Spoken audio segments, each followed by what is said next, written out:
এখন রাত বাজে 10টা। এখন বাসার উদ্দেশ্যে বাইর হচ্ছি। কলেজ ছুটির কথা শুনলেই মনের ভিতর এক ধরনের অস্থির সৃষ্টি হয়, কখন বাসা যাব।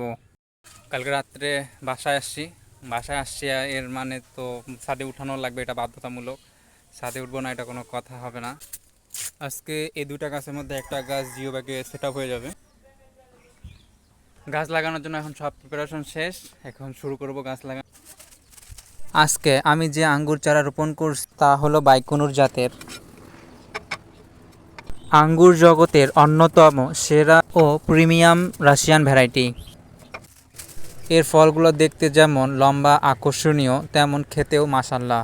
এই গাছ রোপণ করার জন্য আগে থেকেই কিছু মাটি তৈরি করে বালতিতে করে রেখে দিয়েছিলাম। ছাদের গাছ এবং আঙ্গুর গাছের জন্য বিশেষ করে মাটি তৈরি করতে হয়।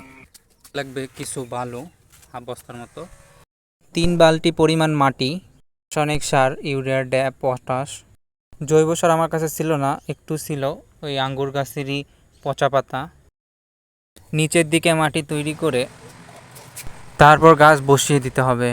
তবে সঠিক নিয়মে মাটি তৈরি করা থেকে শুরু করে শিকড় না ভেঙে গাছ বসানো, পুরো কাজটাই খুব যত্ন নিয়ে করতে হয়। ম্যাচে থাকতে শুধু বই আর মোবাইল স্ক্রিন নিয়েই পড়ে থাকতাম। সবুজ প্রকৃতিতে যারা থাকে তাদের জানা আছে কী ধরনের রিল্যাক্সিং জায়গা হয়ে থাকে বাগান।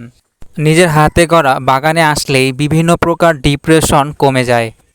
আমার এই ছোট বাগানে আরও বেশ কিছু বিখ্যাত আঙ্গুর জাত অলরেডি আছে। ভ্যালেস, গ্রিন লং, ব্ল্যাক ম্যাজিক, অ্যাকোলো, ডিকসন, এই সব জাতগুলোই বিদেশি বাংলাদেশে পরীক্ষিত জাত। অনেকে মনে করেন বাংলাদেশে বিদেশি প্রিমিয়াম আঙ্গুর চাষ হয় না। ইনশাল্লাহ বাংলাদেশে বেশ কিছুদিনের মধ্যেই ড্রাগনের মতো আঙ্গুর চাষ শুরু করবে। আমরা সকলেই কিছু না কিছু গাছ লাগাই, পরিবেশ বাঁচাই।